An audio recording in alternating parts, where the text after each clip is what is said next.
Your Music exclusive. I grew up like a savage.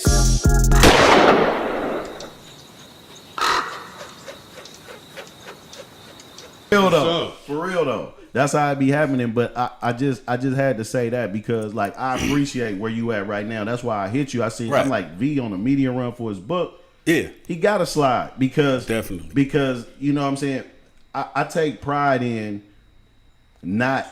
I take pride in being able to talk about issues without clout chasing for our platform. Right. Because we on a slow roll. We know that. We know we not trying to have nobody leave here upset. Right. Sure. If anything, we're gonna try to humanize the situation and try to say, man, did you ever think about it like this? And they might be like, oh man, maybe. Yeah. You know what I'm saying? Give you Like, another perspective. Give you another perspective. That's it, man. Because we just want motherfuckers to make it. And I'ma honestly tell you, I feel like we've been in rap poverty.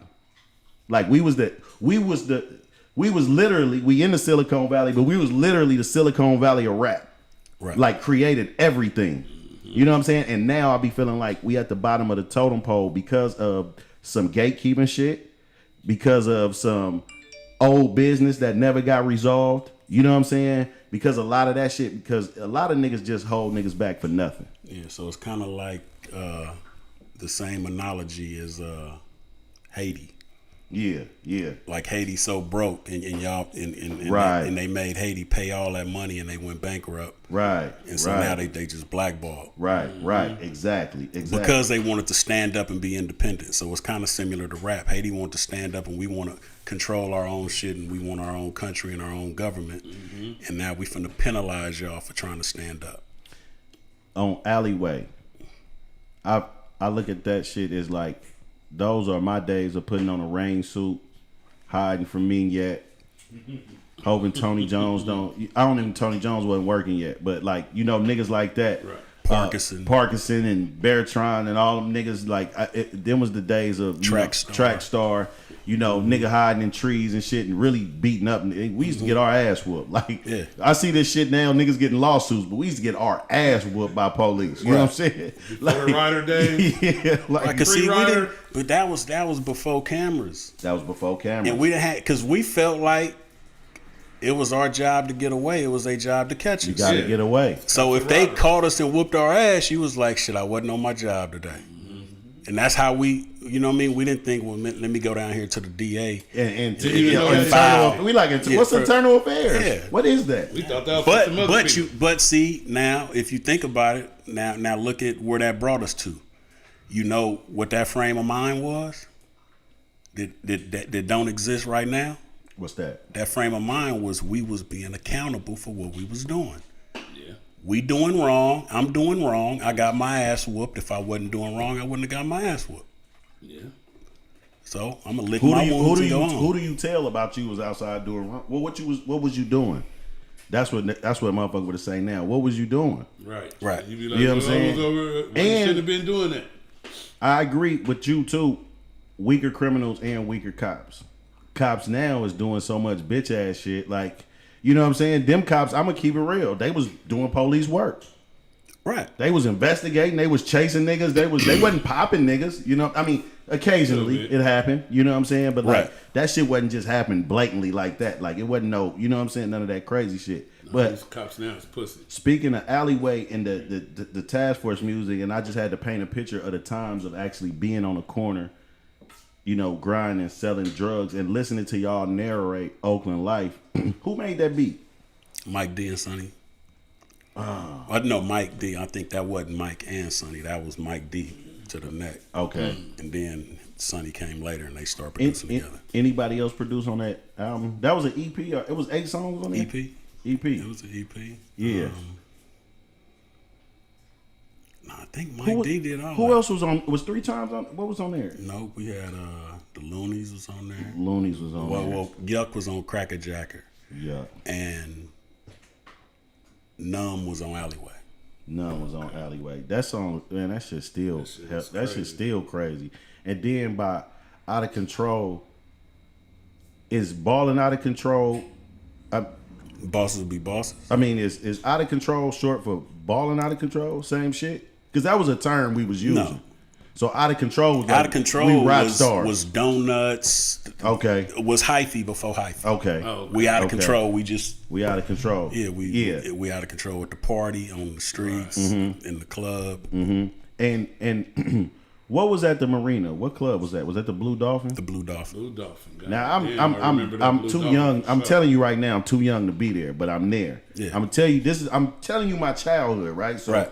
I'm here, and I hope Dame Lillard hear this, right? Right. Because you had the illest Brookfield dance I've ever seen in my life. Yes. I'm talking about. I don't know if anybody ever seen you performing when you did it, Right. but you was so zoned out. The song was over with. It was about the dance. You know what I'm saying? Like, that was your Right. shit, right? Right. And like, as crazy as fuck as it is, I'm probably, 14, and we had a fight with the Village in there. Okay. But you was still dancing. The song was over. Niggas was throwing chairs. And I'll never forget this shit, man. I probably would never forget this shit, but it's like, but look, though, we left, nobody got killed. You know what I'm saying? That's, as crazy as it is, niggas throwing chairs, nobody got killed. But I'm just saying that, like, those are times I remember. I wish I wish that was recorded. So, because you was young. So you could never feel that good again. Nah. That shit was genuine, huh? That shit was, you know what I'm saying? That shit was amazing to me. It stuck in my mind. And I know some other people was there. When they see this, they gonna be like, hey, that nigga ain't lying. That nigga that shit was crazy. You know what I'm saying? But like, are you still able to like not get like that, but do you get that feeling off music anymore?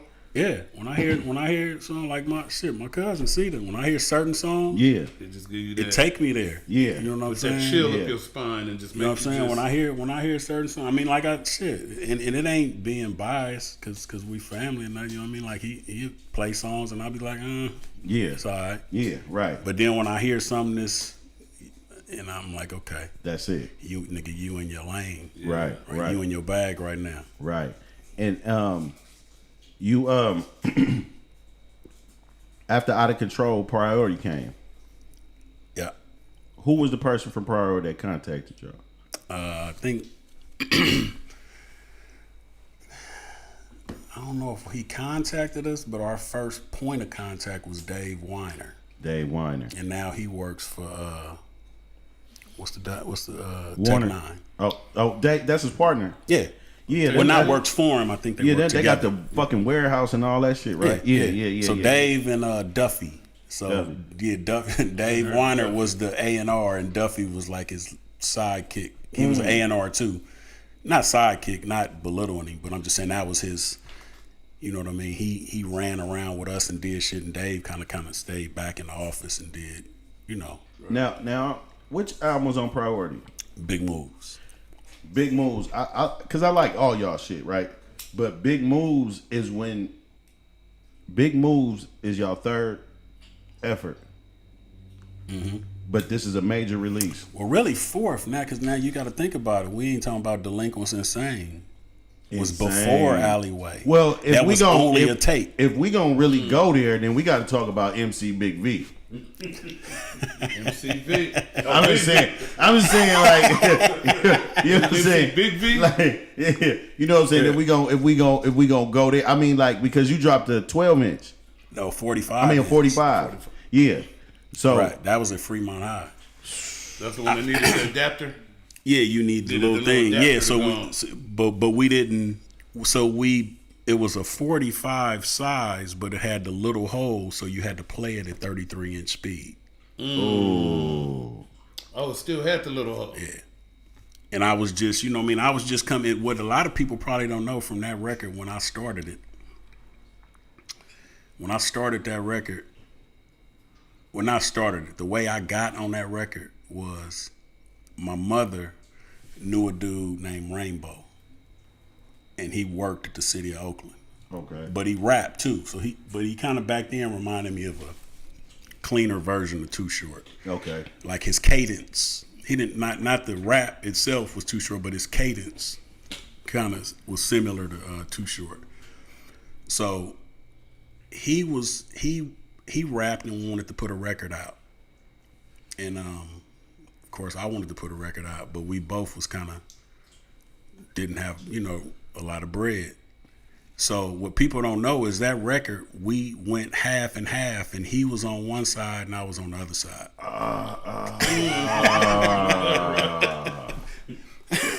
You still got copies of that? Yeah, I think in my mom's house. That niggas doing NFTs. Right. He was on one side and I was on the opposite. So I think his was She's a Fake.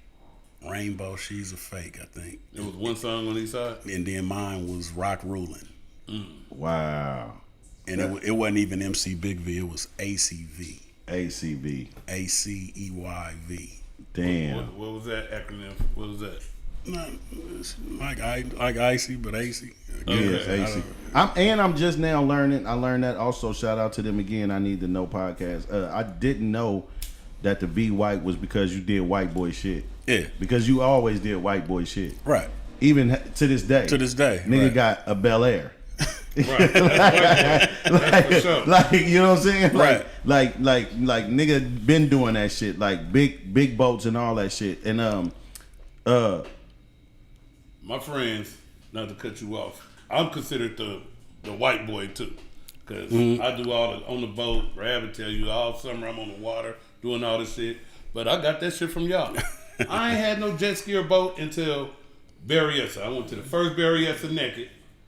The second one said not no more. the second Not one no I had more, a jet ski, you feel me, in the tent, and then by the third one I had a boat and I had the RV out there, so Yeah. Man, I think and I ain't looked back since on my recreational shit. I think that's the time Berryessa for that first time, it started something. It did. And didn't nobody want to miss the next one. So I remember the next Berryessa we was doing from Hayward to Concord. You couldn't, all the jet skis was bought up.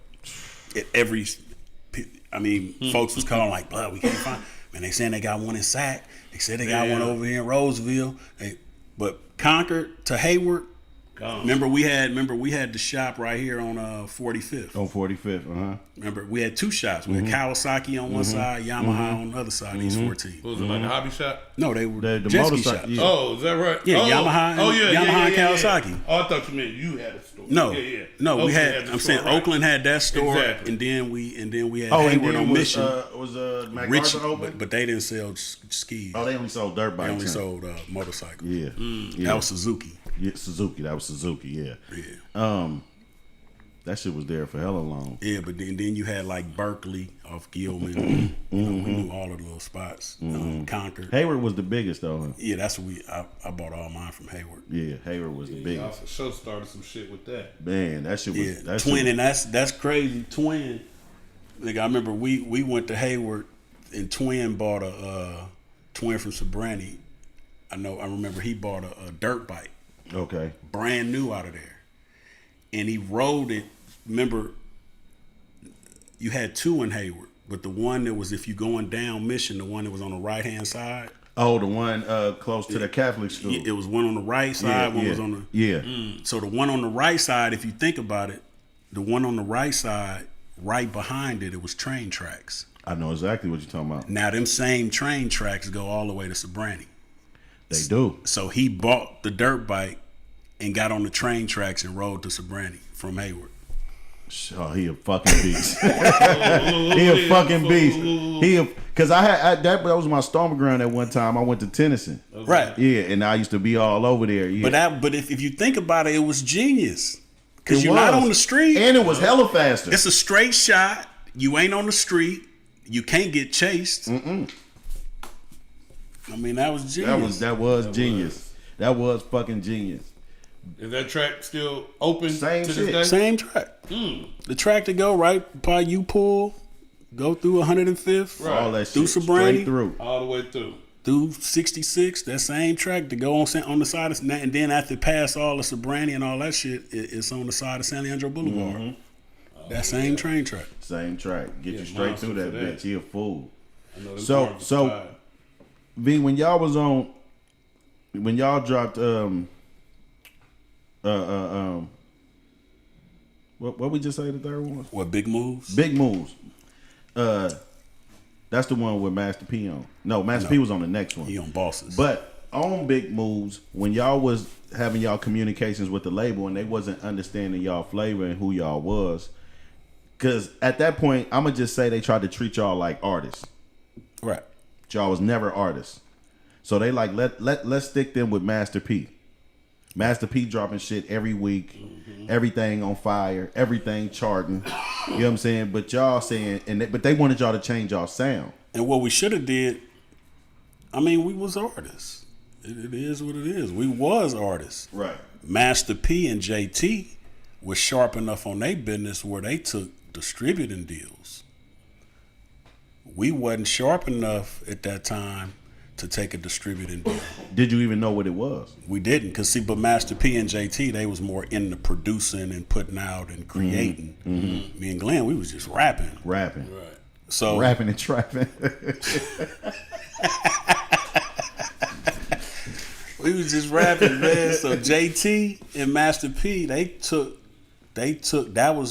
got the deal that, like, why? That's how P blew up. So because he had a deal to whereas if you market and promote and do your shit right, then you getting 60-70% of your money versus getting 10 points, which is $1, because 1 point is 10 cents. 10 cents. And they didn't want to pay after 10 songs. Right. See, niggas don't be knowing that old school music business. Nigga, you could have 12 songs if you want. Nigga, we ain't paying for them. That's us. Right. So that's when we get mad at an artist because we didn't know the business. When we get mad at an artist, they put out an album and only got 10 songs, and that was because they was probably going through turmoil with the label. Like, well, shit, we on contract for an album, here go 10 songs. That's our album. Right. We ain't giving y'all one That's more. probably why niggas start counting their skits. You know Right. what I'm saying? Like, Right. Start numbering. Song. Yeah, like number that motherfucker. You know what I'm saying? That's crazy. So, like, at the point where y'all decided, like, okay, because that's a huge decision. Like, y'all had to be bosses. That's a huge decision to say, I'm not rolling with the hottest shit possibly ever. Right. I ain't gonna roll with the tank. You know what I'm saying? My city and all the cities in all the ghettos in America fucking love Master P, and he's on every network, magazine, everything. Did y'all try? Like, all right, let's just try. But that you wouldn't have done it. You was from 85th, so no matter how prevalent the village was, you wasn't gonna roll with them, right? Nah. Exactly. So, So y'all didn't give it a buzz, okay? No, but I want. but we, you know what I mean? That's different. We didn't. Us and P, the only different. You know what I mean? I was just using that analogy, just joking. Though. No, yeah, y'all, they wasn't enemies. But us and P, yeah, we wasn't. But my thing is too. I want the youngsters to take heed to it, because the only reason y'all was able to do that because you were bosses, not as you were artists. But some niggas can't walk away from that. Like, we had Black Jesus in here. You seen the show Black Jesus, Slink Johnson? Yeah. So we had him in here. With the sandals. Yeah. We had him. Ask your feet. We had him here recently, and he just said, "Shit, sometime a nigga be fucked up. Shit, I'm in a deal right now. I couldn't walk away from. Right. You know what I'm saying? As much work as he done put in, as much shit as he done did was just in Space Jam. He said, I still took a bad deal recently. He was like, it happens to niggas. Because, you know, sometimes nigga can't walk away. But what a nigga can learn from y'all was we was already bossed up enough to walk away. Like, this label deal wasn't going to make or break what we had going on. Because both independent albums did 30 plus. Right. Let's tally that up at $10 a pop. If you just want to, you know what I'm saying? For round figures, let's tally it up at $10 a pop. Yeah. And you got freedom. And you got freedom. I mean, that's worth more than the money.